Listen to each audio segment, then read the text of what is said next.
Dopamine, often referred to as the happiness hormone, plays a crucial role in influencing our overall well-being. Our brains release dopamine when we partake in everyday activities, such as savoring a delicious meal or bursting into hearty laughter while watching funny videos. Welcome to the ProRealLife Channel. Today we'll delve into the fascinating world of the happiness hormone and explore its mechanisms. We'll also dive into a phenomenon known as the dopamine trap, which you'll likely stumble into. Get ready for an intriguing journey. Now let's delve into the two distinct types of dopamine. Number 1. Quick dopamine. This is the kind of pleasure that provides immediate satisfaction. For example, when indulging in sugary treats, irresistible snacks, fizzy beverages, video games, hilarious videos, endless meme scrolling, the electric atmosphere of an exceptional party, or even masturbation. Essentially, it encompasses anything that delivers a quick burst of happiness. Number 2. Natural dopamine. Similar to any other hormone, dopamine is naturally synthesized within your brain. It emerges in response to positive experiences, such as when someone pays you a heartfelt compliment, when you share a kiss with someone special, or when you receive praise and expression of gratitude. Obtaining natural dopamine can be quite challenging. Your clever brain, inclined to take the easiest route, often guides you towards quick dopamine instead. As a result, when you've experienced a rush of this hormone from a simple activity, your brain tends to push you to do it again and again. This constant repetition can sometimes lead to addiction, whether it's with alcohol, drugs, video games, sweets, social media scrolling, or masturbation. Basically, anything that provides quick emotional satisfaction. At the core of these addictive behaviors lies a strong craving for dopamine. Let's take video games as an example. You start a game and begin interacting with other players, finding joy in the process. You collaborate and work together toward in-game goals, and with one common aim: victory. As a result, your emotions can quickly escalate in just an hour of gaming. There are times when you genuinely enjoy it, but occasionally it can be quite stressful. But there's a catch. Your brain doesn't really take those feelings into account. Once it receives a dose of dopamine from the video game, it urges you to keep playing because it believes that's the best way to maintain those dopamine levels. So you end up becoming addicted. You come home from work and dive right into the game. On weekends, you can play from morning till the next morning. Now you might think you're relaxing, but it's actually your cunning brain seeking that dopamine hit that's driving you. That's precisely what we refer to as the dopamine trap. You can also fall into this trap through sugar addiction. Pastries, rolls, and sugary drinks all contain glucose, a quick source of pleasure that your brain readily converts into dopamine. The same principle applies to activities like masturbation, alcohol consumption, endless scrolling through TikTok videos, and browsing your social media feed. When immediate pleasure is easily accessible, your brain encourages you to keep indulging in it. The crucial aspect in such situations is learning how to set boundaries for yourself and considering the long-term consequences of your actions. Let's use sweet rolls as an example. They're undoubtedly enjoyable in the moment, but what if you start overindulging, consuming 20 a day? At the very least, it can lead to obesity, and at worst, it could result in diabetes or even a stroke. If you find yourself engaging in frequent masturbation, such as several times a day rather than just once a week, it may provide momentary pleasure. However, the long-term consequence could be impotence. Similarly, if you get carried away with video games, it's enjoyable in the moment. Yet, if you take it too far, you may become disconnected from reality, lose interest in what's happening around you, and strain your relationships with others. Moreover, you run the risk of developing poor posture, gaining excess weight, and harming your eyesight. As for alcohol and drugs, there's no need to elaborate explanations. The consequences are quite evident.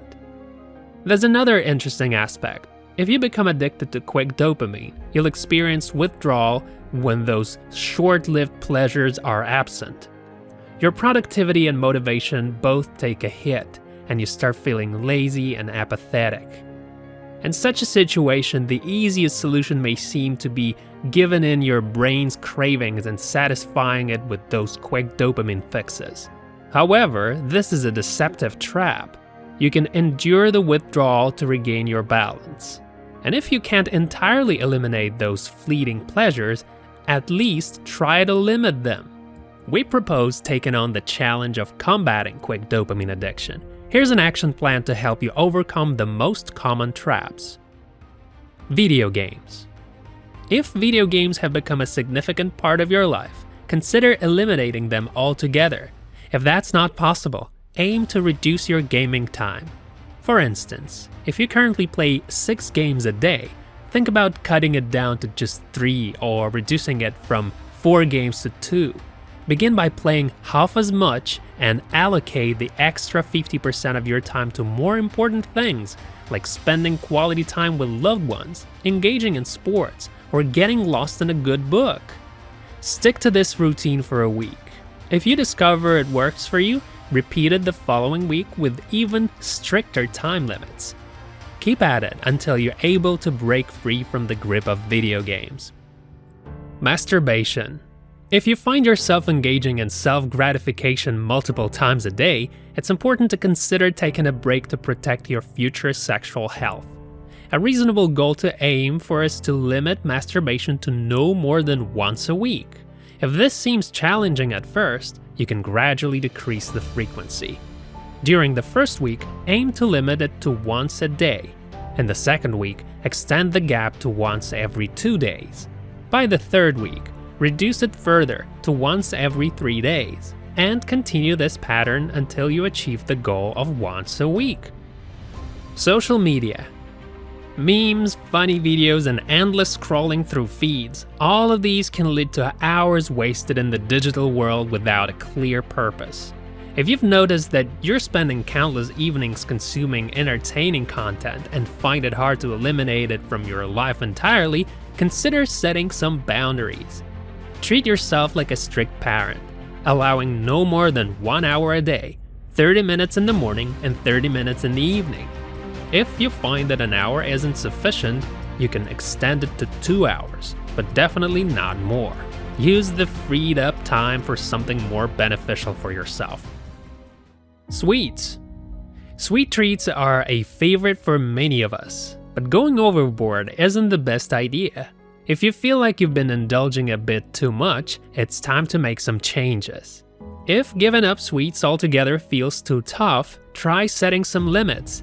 Instead of consuming sweets 3 times a day, cut it down to once a day, preferably in the morning. Also, when sweetening your tea or coffee, reduce the sugar from 3 spoons to just 1. Monitor your intake, including sugary beverages like cola, and gradually reduce it until your cravings for sweets become more manageable. Alcohol and drugs. Some claim that genetics make people more likely to become alcoholics. However, that's not entirely true. It's simply another dopamine trap, much like the examples mentioned earlier. The approach to dealing with this issue is quite similar. If quitting outright feels daunting, begin by reducing your consumption. Instead of consuming daily, aim to do it at least once every 2 days. Then, gradually extend that gap to once every 3 days. Eventually, try to limit to weekends only. The goal is to reach a point where alcohol or drugs no longer feel like a necessity for you. We understand that it might sound simple in theory, however, in practice, it's not overly complicated either. The outcome depends entirely on your actions and the strength of your desire. Here's a simple experiment for you to try. Challenge yourself to a dopamine fast and see what happens. If your sources of quick pleasure weren't covered in the previous 5 points, apply the same approach. Either eliminate them entirely or set limits until you've successfully overcome the issue.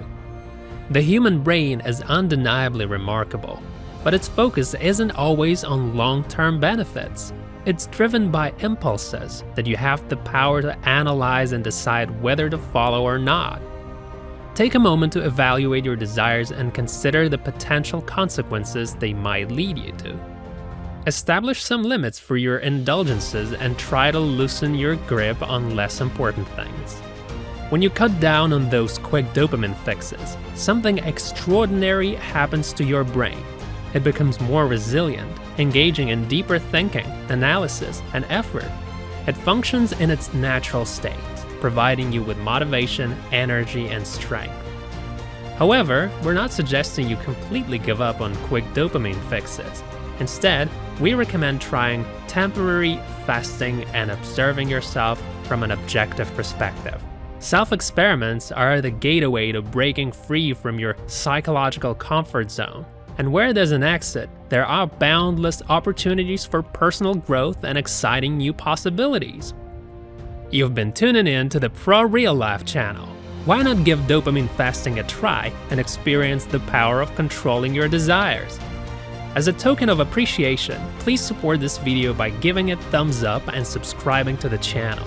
Feel free to share your experiences and outcomes in the comments.